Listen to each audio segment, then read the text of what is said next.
ना थके अभी पैर ना हिम्मत अभी हारी है, ना थके अभी पैर ना हिम्मत अभी हारी है, हौसला है जिंदगी में कुछ कर दिखाने का और इसलिए सफर अब भी जारी है। मेरे प्यारे बच्चों, झारखंड बोर्ड के 9th के बच्चों, आप लोगों के लिए स्पेशल वीडियो है और इसी प्रकार से आप लोगों का वीडियो अपलोड हो रहा है। देखो और एग्जाम में तबाही मचा करके आना, क्योंकि भैया वो सारे प्रश्न मैं आप लोगों को बता रहा हूं जिस प्रकार से प्रश्न जो प्रश्न बोर्ड एग्जाम में आते हैं। साथ ही साथ लाइव क्लास आप लोगों का जल्द शुरू हो रहा है, डिस्क्रिप्शन में लिंक है, जल्दी से जुड़ जाओ, है ना। चलो मेरे प्यारे बच्चों, फटाफट से शुरू करते हैं। जो महत्वपूर्ण क्वेश्चन है उसको देखते हैं और एग्जाम में भैया ये सारे प्रश्न आप लोगों को देखने को मिलेंगे जिस प्रकार से मैं यहां करा रहा हूं, है ना।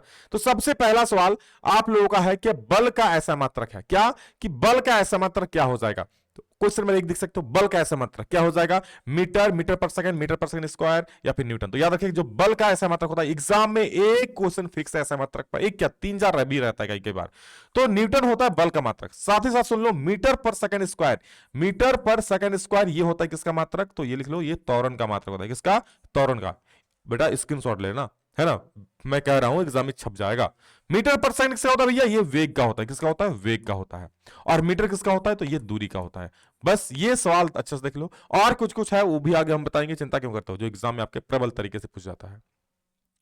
प्रत्येक क्रिया की समान एवं विपरीत प्रतिक्रिया होती है, गति का कौन सा नियम है। प्रत्येक क्रिया यानी भैया आप किसी को मारोगे, दे उधर से एक चाटा, यानी ऐसा है कि आप जितना बल से दीवार को धकोलेंगे उतना ही बल दीवार से आपकी तरफ धकाला जाएगा। क्लियर है। इसे कहते हैं क्रिया के बराबर विपरीत प्रतिक्रिया। ये कौन सा बल है, ये न्यूटन का तीसरा नियम है ना, कि किसी वस्तु पर आप जितना बल लगाओगे वो भी वस्तु आप पर उतना ही बल लगाएगी। इसे कहते हैं न्यूटन का तृतीय नियम। अच्छा सर, पहला नियम क्या है। पहला नियम यह है कि आप सोए हुए हैं तो सोए हुए ही रहोगे जब तक कि जागे, मतलब जब तक कि आपको उठाए नहीं, और अब जागे हुए हैं तो जागे हुए भी रहोगे जब तक कि कोई बाबू सुना करके आपको सुलाए नहीं। मतलब मेरा कहने का मतलब यह है कि अगर कोई वस्तु गतिशील है तो गतिशील ही रहेगा, अगर कोई वस्तु विराम में है, मतलब रेस्ट में है, रखा हुआ है तो रखा हुआ ही रहेगा, जब तक कि बाहरी कोई बल उस वस्तु को ना उठाए या बाहरी कोई बल उस वस्तु को ना धकेला। आई बात समझ में। ये गति का प्रथम नियम है कि कोई वस्तु चल रहा है तो चलता ही रहेगा जब तक उस पर कोई बल ना लगे, कोई वस्तु विराम में है तो विराम रहेगा ऐसे ही, क्या, जब तक मैं इसको ऐसे करके ना बल लगाऊंगा, है ना। तो ये गति का प्रथम नियम होता है। द्वितीय नियम, है ना, ये आपका F बराबर ma होता है। आगे देखो, पृथ्वी के गुरुत्व त्वरण का मान कितना हो जाएगा। पृथ्वी के गुरुत्व त्वरण का मान प्यारे बच्चे यानी छोटा जी का वैल्यू याद रखना। गुरुत्व त्वरण मतलब होता है छोटा जी, और इसका वैल्यू अच्छे से याद रखना 9.8 मीटर पर सेकंड स्क्वायर होता है। और एक होता है जी, बड़ा जी, तो इसको गुरुत्व त्वरण मत समझ लेना, ये गुरुत्व स्थिरांक है। मैं यहां लिख दे रहा हूं, ये क्या है, ये गुरुत्वीय स्थिरांक है। क्या, गुरुत्वीय स्थिरांक। और इसका भी वैल्यू याद रख लो, एग्जाम पूछता है। हाँ, इसका जो वैल्यू होता है ना, होता है 6.67 इंटू 10⁻11 न्यूटन मीटर स्क्वायर पर केजी स्क्वायर। जो भी आप लोग एक्स्ट्रा में लिखा रहे हैं कॉपी निकालो मेरे प्यारे बच्चों और लिख के रख लेना 6.67 इंटू 10⁻11। और ये ऐसा यूनिट भी पूछ लेता है कि भैया गुरुत्व स्थिरांक बड़ा जी का मात्रक क्या होता है, तब ये वाला सिर्फ मानना होगा। अगर वैल्यू पूछेगा तो पूरा को मानना होगा, है ना। तो क्या हो जाए, छोटा जी का पूछा है गुरुत्व त्वरण का, तो ये हो जाएगा 9.8 मीटर पर सेकंड स्क्वायर, या ऑप्शन नंबर बी सही हो जाएगा। निम्नलिखित में कौन तत्व है, बताओ तत्व कौन है। हवा, ऑक्सीजन, पानी की लवण। तत्व कौन है, तत्व यानी एलिमेंट, है ना। जैसे आपका hydrogen, oxygen, helium, lithium, barium, boron, carbon, nitrogen, oxygen, fluorine, sodium, magnesium, aluminium, silicon, phosphorus, sulphur, chlorine, argon, potassium, calcium, scandium, titanium, vanadium, chromium, manganese, iron, cobalt, nickel, copper, zinc. आप लोग इतना तक याद रख लेना, है ना। कौन तत्व है प्यारे बच्चे, तो इनमें से जो है ना, इनमें जो है बेटा आपका ऑक्सीजन, ये क्या है, एक तत्व है और इसको हम लोग ओ से सूचित करते हैं। बाकी हवा तो मिक्सचर है बहुत सारे गैसेस से। पानी भी यौगिक है क्योंकि ये H2O होता है, इसका सूत्र याद रखना, इसका सूत्र क्या होता है, H2O। यौगिक है क्योंकि दो तत्वों से, जो चीज दो तत्वों से मिलकर बनी होती है मेरे प्यारे बच्चे, वो उसे क्या कहते हैं हम लोग, यौगिक कहते हैं। इसमें एक हाइड्रोजन एक ऑक्सीजन है, यानी दो हाइड्रोजन और एक ऑक्सीजन, ये क्या हो जाएगा, यौगिक हो जाएगा। क्या हो जाएगा, यौगिक हो जाएगा। अच्छा, लवण तो पता ही है, NaCl जो हम लोग खाते हैं, नमक वही है, तो ऑक्सीजन आपका तत्व हो जाएगा, है ना। वेग में परिवर्तन की दर क्या कहलाती है प्यारे बच्चे, वेग में परिवर्तन की दर जो होती है उसे त्वरण कहते हैं। वेग में परिवर्तन की दर क्या कहलाती है, त्वरण कहलाती है ना। क्या कहलाती है, त्वरण कहलाती है। वेग की दिशा होती है, वेग एक सदिश राशि होती है। चलो अब मैं ये ना बताऊं, अब कमेंट में आप लोग बोल दो सार्वत्रिक गुरुत्वीय स्थिरांक जी का ऐसा मात्रक क्या होगा मेरे प्यारे बच्चे। अभी जस्ट 2 प्रश्न पहले मैंने आप लोग करवाया, क्या होगा, मीटर पर सेकंड स्क्वायर, केजी मीटर पर सेकंड, न्यूटन मीटर स्क्वायर पर केजी स्क्वायर, या फिर जूल। चलो फटाफट से कमेंट सेक्शन आपके लिए खाली है प्यारे बच्चों, बोल दो, अरे बोल दो। चलो अगला प्रश्न देखो, 10 डिग्री तापक्रम बराबर होगा किसके? 10 डिग्री तापक्रम, यानी आपको इसको केल्विन में बदलना है। तो जब भी किसी को डिग्री सी को आप केल्विन में बदलना है तो सीधा सीधा क्या जोड़ दो? 273 जोड़ दो। कितना जोड़ दो? 273। तो 10 प्लस 273 यानी 283, और ये हो गया प्यारे बच्चे आपको केल्विन। फिर से अगर डिग्री सी में यानी सेल्सियस में बदलना है तो माइनस कर 273। याद रखना, अगर आपको सेल्सियस से के में जाना है तो आप जोड़ोगे, के से सी में आना है तो घटाओगे। कोई कार एक समान रूप से त्वरित होकर 5 सेकंड में 5 मीटर पर सेकंड से 10 मीटर पर सेकंड की गति प्राप्त करती है, उसकी त्वरण कितना हो जाए? बहुत फेमस वाले और एग्जाम में छपता है। देख लो 8 नंबर क्या बोल रहा है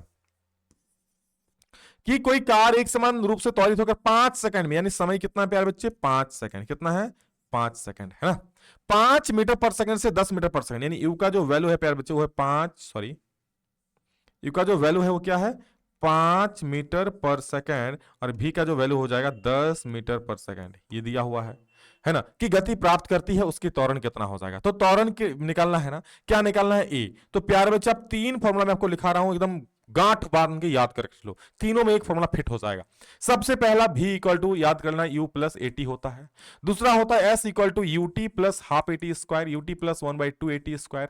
और एक फॉर्मूला होता है, ये पहला हो गया, दूसरा हो गया, और एक होता है v square is equal to u square plus 2as, ये तीसरा फॉर्मूला हो गया। तीनों में से कोई एक फॉर्मूला लग जाएगा, कोई भी ना कोई न्यूमेरिकल में, याद रखना। तो v मतलब होता है अंतिम वेग, u मतलब प्रारंभिक वेग, a मतलब त्वरण, t मतलब सेकंड समय, और s मतलब होता है दूरी, याद रखिएगा। यहां पर क्या होने वाला है बताओ? टी पता है, यू पता है, भी पता है, टी पता है, यू पता है, भी पता है, ए निकालना है, लगा दो पहला वाला, भी equal to u plus a t, है ना, 80। तो भी कितना है सर? 10 हो गया बस। u प्लस ए का मान कितना है? ए, अरे ए निकालना है सर, u तो दिया हुआ है, क्या कर रहे हो सर जी आप भी ना सर जी गजब ए करते हो सर जी। ए का वैल्यू कितना है, सॉरी u का वैल्यू कितना है? 5, प्लस ए का मान निकालना है, और टी का मान दिया हुआ है 5। नहीं आएगा 5 भैया, 5 को इधर ले आओ, 10 माइनस 5, इधर क्या हो जाएगा? 5 इंटू ए, 5 है ना, यानी 10 में 5 गया तो 5 बराबर 5 ए हो जाएगा, और यहां से आप ए का वैल्यू आराम से निकालोगे, 5/5 क्लियर है, 5 एकम 5, ए का जो वैल्यू आएगा 1 मीटर पर सेकंड स्क्वायर। 1 मीटर पर सेकंड स्क्वायर बोले तो ऑप्शन नंबर बी। मजा आ रहा है? मजा आ रहा है तो भैया लाइक का बटन आपके लिए खाली है, और एक प्यारा सा कमेंट आपकी अपने विकास सर के लिए जरूर कर देना, है ना। न्यूटन के दूसरे गति के नियम से किसकी माप होती है? न्यूटन के दूसरा गति का नियम से क्या निकलता है भैया? F बराबर ma, यानी किसकी माप होती है? बल की माप। अच्छा सर, प्रथम नियम से किसकी माप होती है? तो प्रथम नियम से बोलता है ना, कोई वस्तु, विकास सर तो अभी बोला कि कोई वस्तु अगर सर विराम में है, सुतल है तो सुतले रहेगा, चल रहा है तो चलते रहेगा, यानी भैया एक जड़त्व तो होता है ना, कि सोने का भी एक अलग ही जड़त्व है। कोई सो रहा है तो आराम से सोएगा, एकदम जड़त्व में उठने का मन नहीं करेगा, है ना, इसको बोलते हैं जड़त्व। क्या बोलते हैं? जड़त्व, है ना। तो क्या हो जाएगा? दूसरा जो नियम होता है वो जड़त्व का होता है, और पहला नियम होता है बल का, याद रखिएगा। सभी वस्तुएं अपनी अवस्था में परिवर्तन का विरोध करती, यह गुण कहलाता है। अभी मैंने कहा ये कहलाता है जड़त्व, अपनी अवस्था में परिवर्तन का विरोध करता है। कोई सोया हुआ है तो मतलब एग्जाम्पल कह रहा हूं, ये एग्जाम्पल एक्चुअली सच नहीं है। सच क्या है कि कोई वस्तु रखा हुआ है तो रखा हुआ ही रहेगा, कब नहीं हटेगा? जब तक कि मैं इस पर भारी बल नहीं लगाऊं। मतलब ये क्या है? जड़त्व में है ना। जैसे सुबह सुबह आप सोए हो रहे हो तो जब तक आपकी मम्मी वो डांटती नहीं, अरे गधा कहीं का 8 बज गए अभी तक सोया है, हाँ खाना वाना कुछ नहीं है, गाय भैंस चल रहा है भैया, मतलब कुछ बोलता हुआ ना, पढ़ नहीं रहा है, देखो यहाँ ललुआ फलुआ स्कूल चला गया तो अभी तक घर में सोया हुआ है ना, मतलब इस प्रकार से डांटती होगी।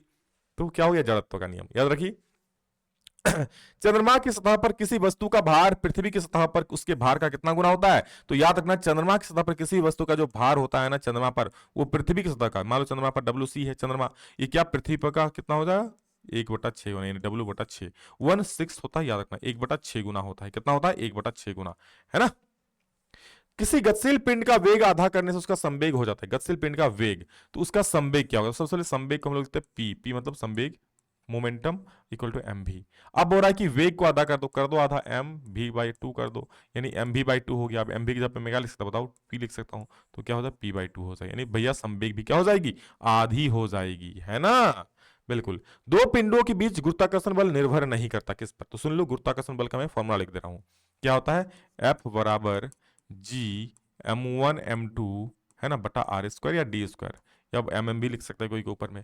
g मतलब होता है गुरुत्वीय स्थिरांक, m1 m2 मतलब दो वस्तु है, ये एक वस्तु है, ये एक वस्तु है ना, m1 इसका मास m1 है, इसका मास m2 है द्रव्यमान, और r मतलब इसके बीच का जो दूरी है उसे कहते हैं r।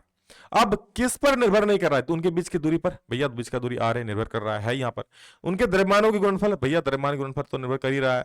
उनके द्रव्यमानों के योग पर, गुरुत्वाकर्षण के नियतांक पर, गुरुत्वाकर्षण का न्यूनतम यह है। उनके द्रव्यमान के योग पर नहीं प्यारे बच्चे, उनके द्रव्यमान के गुणनफल पर निर्भर कर रहा है। यानी क्या हो जाएगा, कौन नहीं निर्भर करता है, तो सी पर निर्भर नहीं करता, योग पर निर्भर नहीं करता है।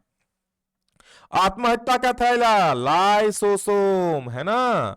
और कोशिका का पावर हाउस किसे कहता है, बहुत महत्वपूर्ण याद रखिएगा, माइटोकॉन्ड्रिया। इसको पावर हाउस भी कहते हैं, बिजली घर भी कहते हैं, ऊर्जा घर भी कहते हैं। ठीक है प्यारे बच्चों, तो इसी प्रकार से और अच्छे अच्छे प्रश्न देखने के लिए भैया चैनल को सब्सक्राइब जरूर कर लीजिएगा। इस वीडियो में इतना ही, मिलेंगे दूसरा में जल्दी, तब तक के लिए जय हिंद, वंदे मातरम।